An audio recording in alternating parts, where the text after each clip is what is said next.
Welcome to Cars, Hackers, and Cybersecurity.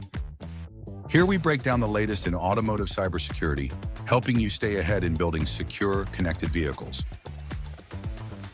If you're working in automotive cybersecurity, you probably know it feels a bit like a maze sometimes. Definitely. A new regulation pops up here, a standard gets updated there. It can lead to, well, a lot of duplicated work and what some people call audit and assessment fatigue. Yeah, that's a real thing. It's like having, I don't know, a dozen different maps for the same journey, right? Right. And they all look slightly different. Exactly. Very confusing. So our mission today is to try and cut through some of that complexity. We want to untangle this maze a bit, show you the common threads that run through these different global and regional standards. Find the connections. Yeah, imagine finding a kind of master key that works on several locks. We want to show how integrating your processes, maybe reusing documentation smartly, can really simplify compliance.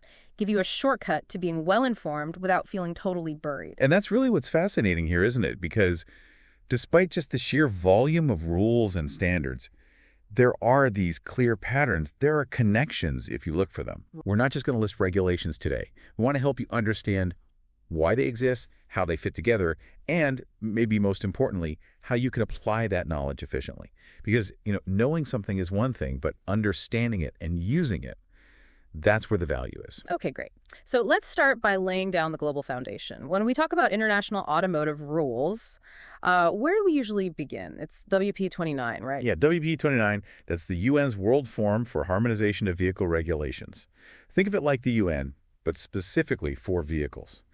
It sets those fundamental mandatory requirements for cars, trucks, buses, pretty much anything on wheels. Gotcha. The big picture stuff. Exactly.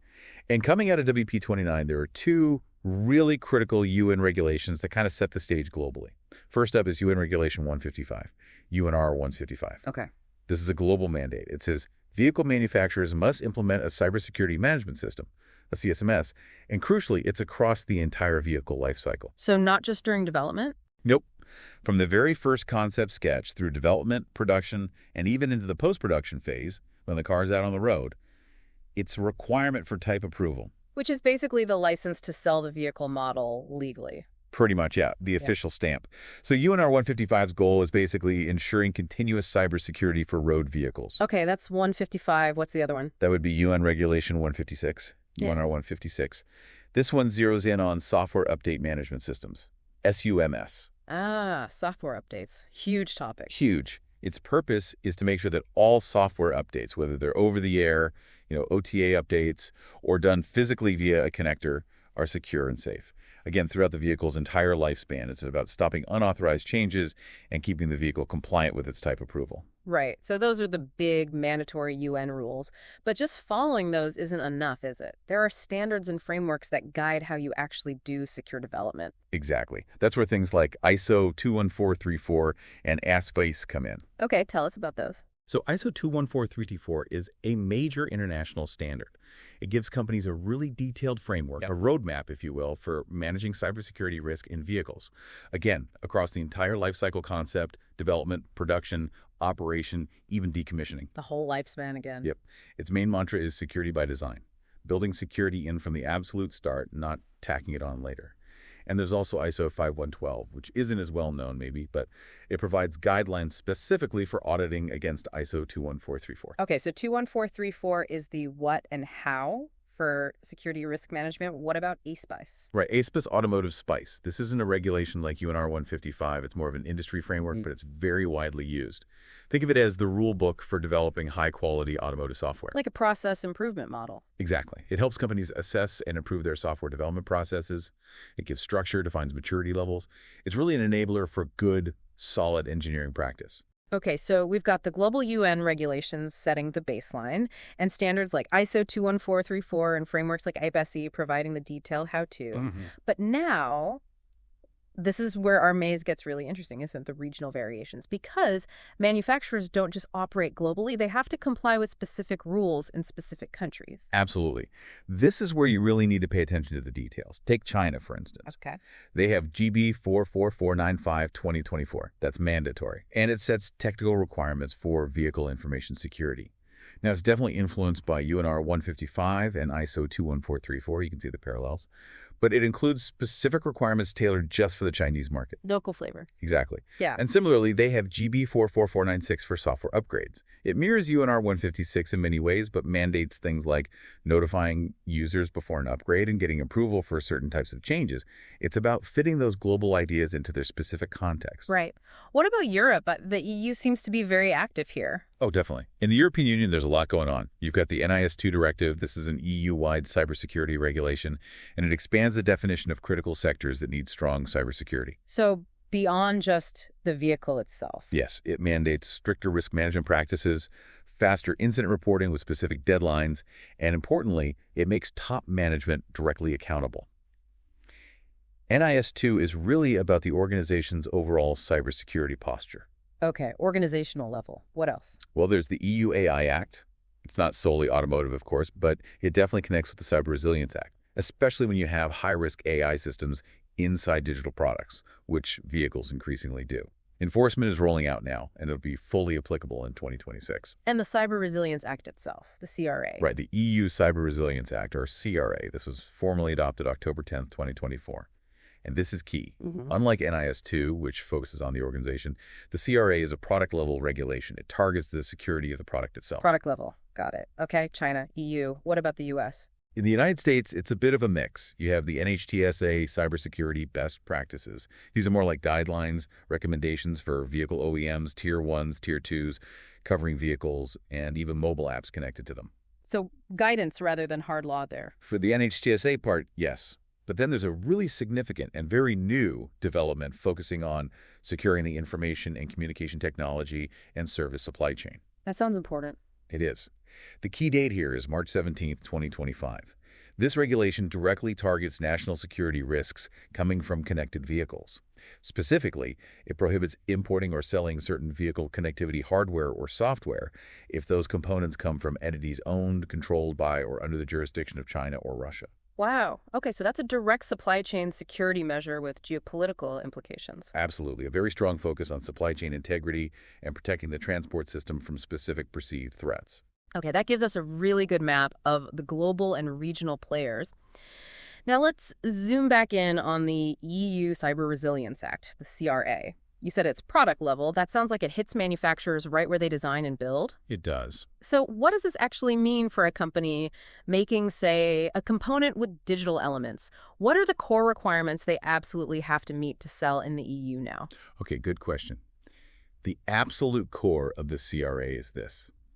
It sets mandatory cybersecurity requirements for any product with digital elements that you want to put on the EU market. Any product? Any product with digital bits.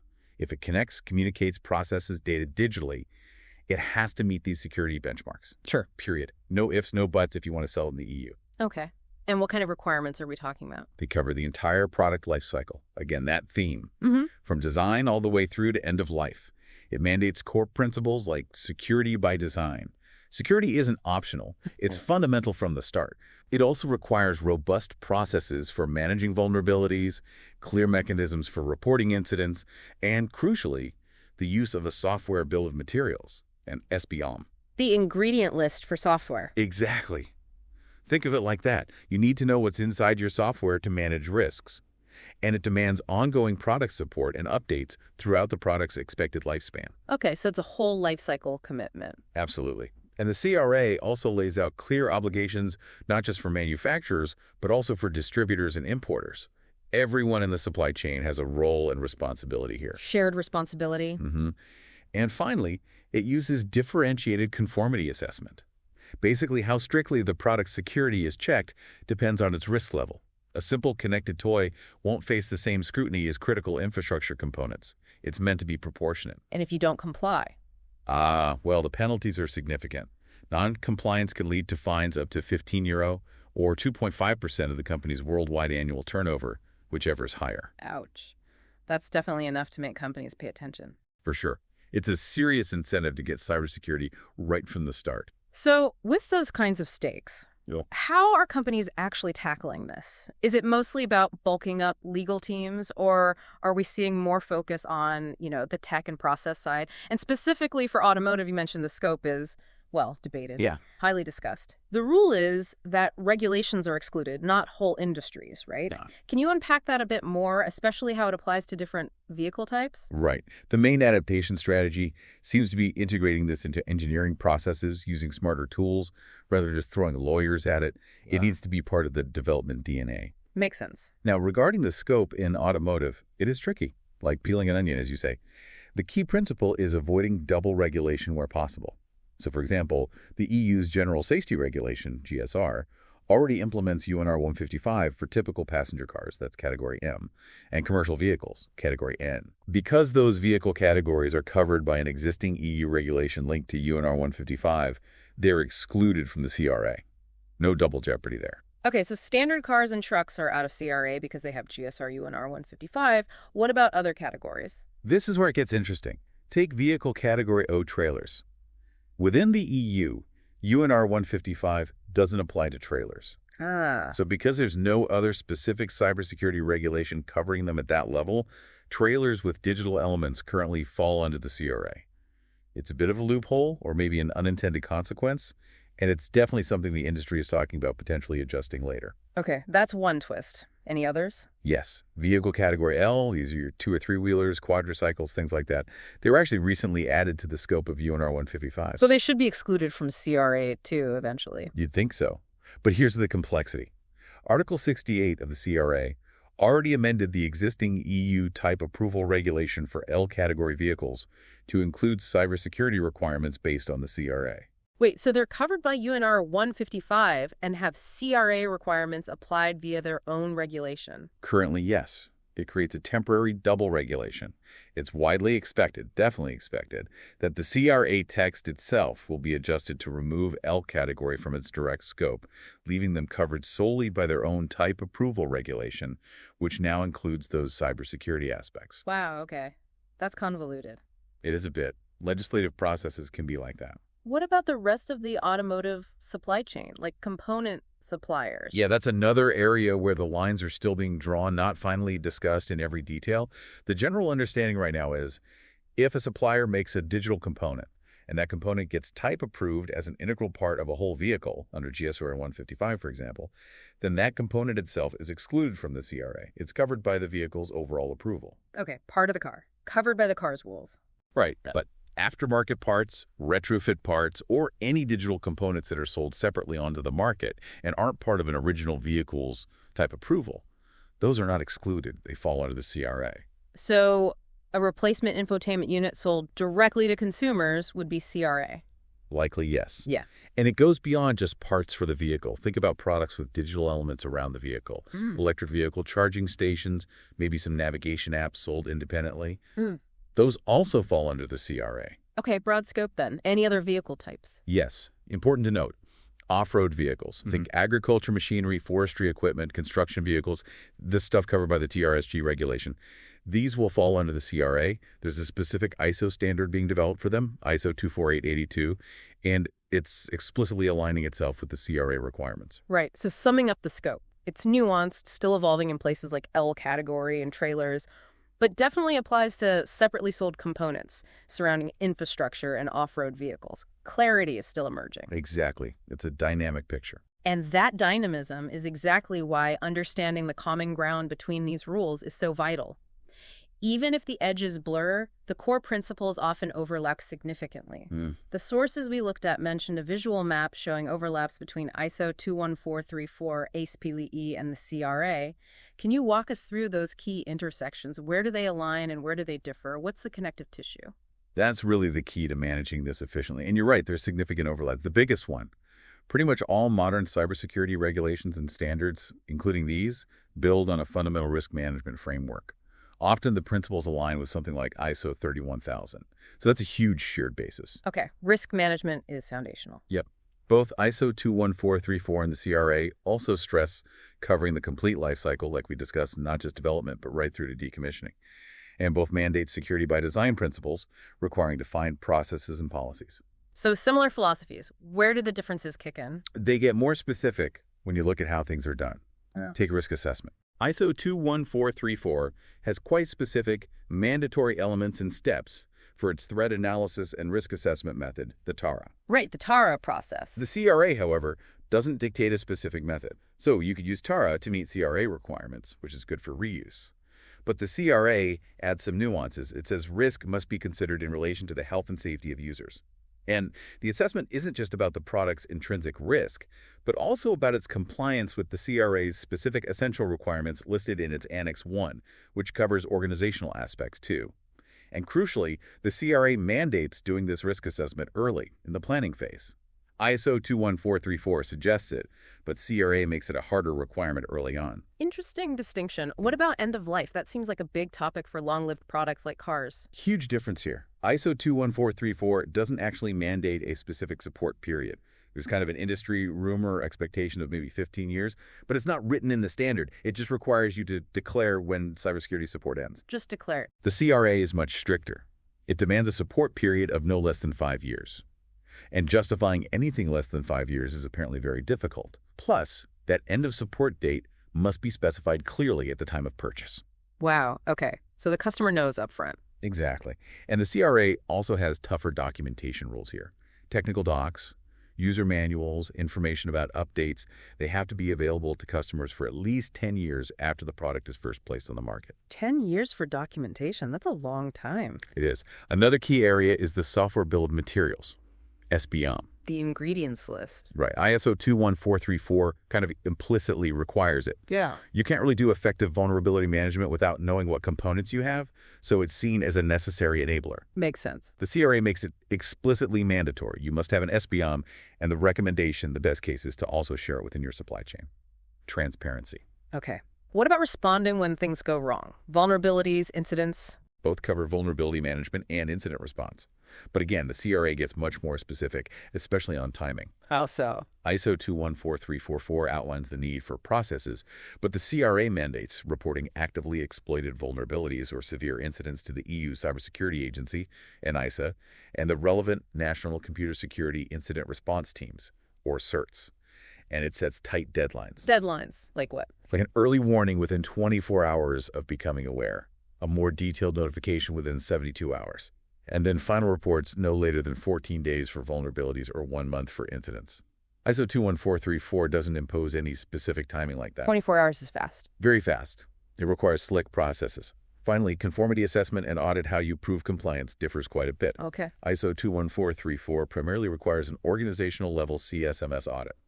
It can be internal, though third-party audits are common practice, even if it's not strictly mandated by the standard itself.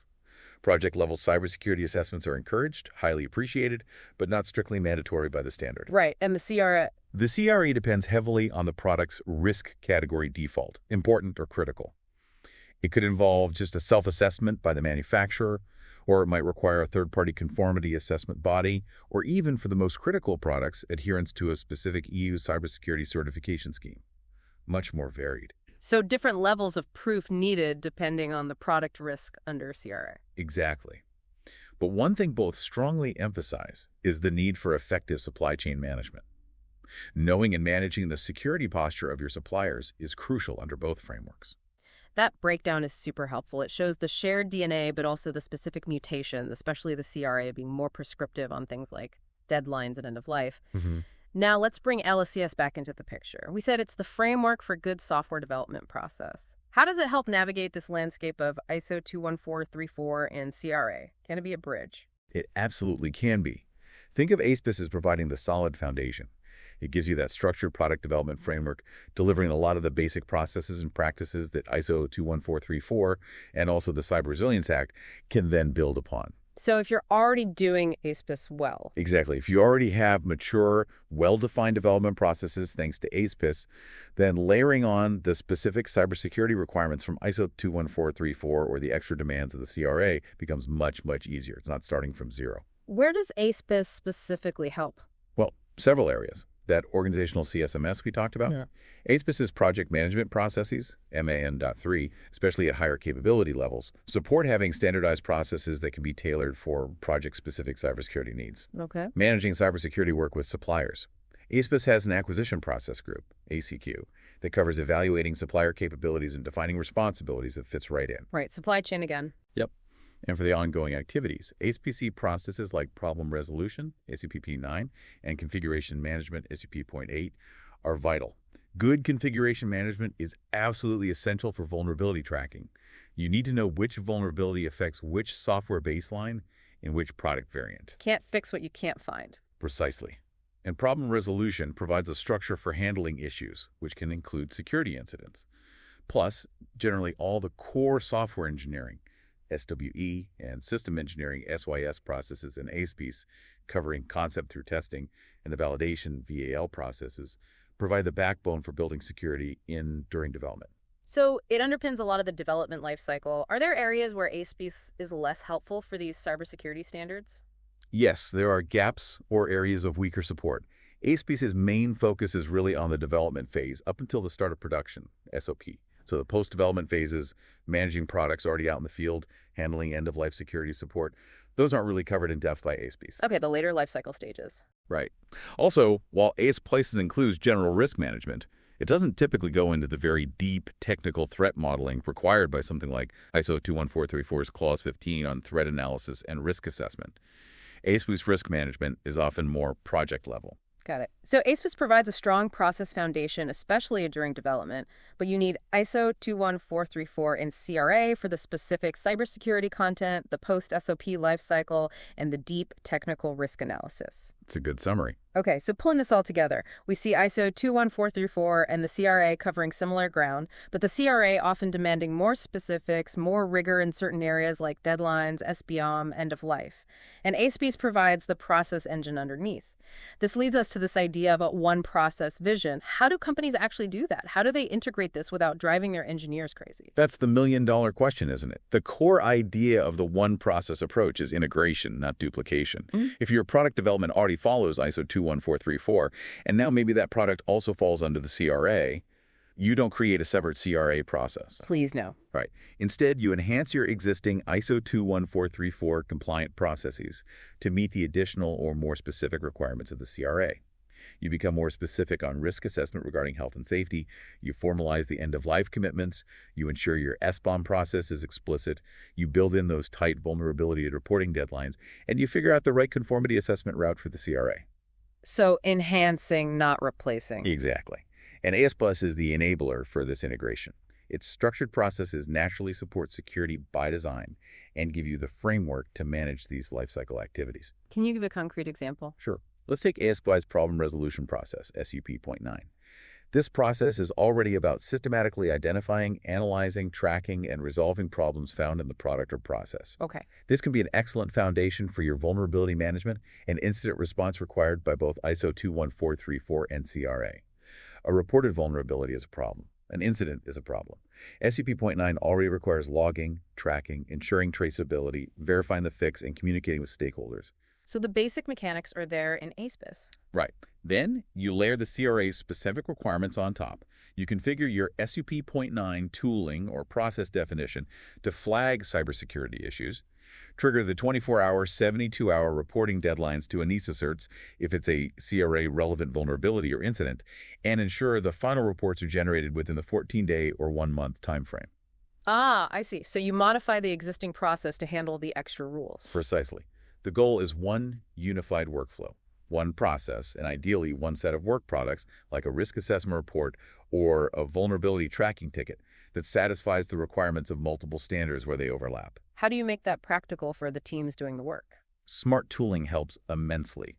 Tools that can guide users based on context. Okay, Sure. This product falls under CRA, so remember the 72-hour reporting rule. Or templates for documents that have specific sections clearly marked. Fill this part out for ISO 21434 TARA. Fill this additional part out if CRA applies, considering health impacts. Making it seamless for the developer. That's the ideal, yes. So the big takeaway here seems to be the need for a unified product CSMS, a product cybersecurity management system. It's broader than just the organizational CSMS of UN R155.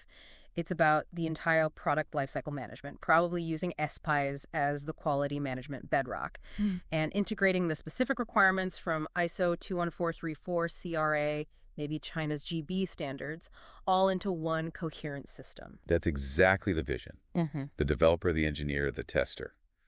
They shouldn't notice whether they're fulfilling an ISO 21434 requirement or CRA requirement at any given moment. They should just be following a well-defined, unified product development process that incorporates all the necessary activities in evidence generation. And that enables integrated assessments. You assess a work product, like a design document or test report, once and verify its compliance against all applicable standards simultaneously where the requirements overlap. Smart tooling, as we said, is key to making this efficient and guiding people through that unified process. And this isn't just an ISO 21434 versus CRA thing, is it? This integrated analysis, this one process idea, you could apply it to China's GB standards too, or NHTSA guidelines, right? Absolutely. The principle is universal. Analyze the requirements of all relevant standards and regulations, identify the overlaps and the unique demands, and then design a single comprehensive process framework that covers everything efficiently. Map the requirements to your integrated process activities and work products. That makes so much sense, turning complexity into a streamlined approach. What stands out most to you thinking about this unified approach for our listeners? I think it's about shifting the mindset from chasing compliance for individual standards to building inherent security and quality into the entire product lifecycle process. It's more robust, more efficient, and ultimately leads to safer, more secure products. Okay, so let's quickly recap our deep dive today. We've seen that navigating automotive cybersecurity, it feels like this chaotic maze of standards and rules. It really can. But it doesn't have to mean endless separate audits and mountains of duplicated paperwork. By really understanding the overlaps, the common ground between ISO 21434, ASPICE, regulations like the CRA and others, and by adopting this unified product CSMS approach, well, companies can find a path to greater efficiency and stronger, more integrated compliance. It's like finding that one master map. Exactly. And remember, the ultimate goal here isn't just ticking compliance boxes. It's about embedding security by design so deeply into your processes that it becomes second nature throughout the entire product lifecycle. It's making sure that knowledge isn't just recorded, but it's understood and consistently applied. And this one process thinking helps future-proof your development too, making you more adaptable as new rules inevitably emerge. Building that robust, adaptive system. So here's a final thought to leave you with. We know connected vehicles are evolving incredibly fast, and we're seeing this intense focus on supply chain integrity, especially with the new U.S. rules.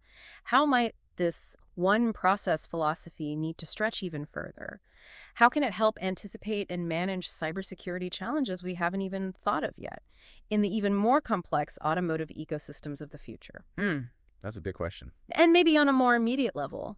Think about your own work. What specific area of compliance feels the most challenging or fragmented for you right now? And how could adopting some of this integrated thinking, this one process approach, potentially simplify things? That's all for today's episode. Keep your engines running smooth and your cyber defenses sharp. Stay connected by subscribing and visiting PlaxidityX.com. Until next time, stay safe on the road and in the cloud.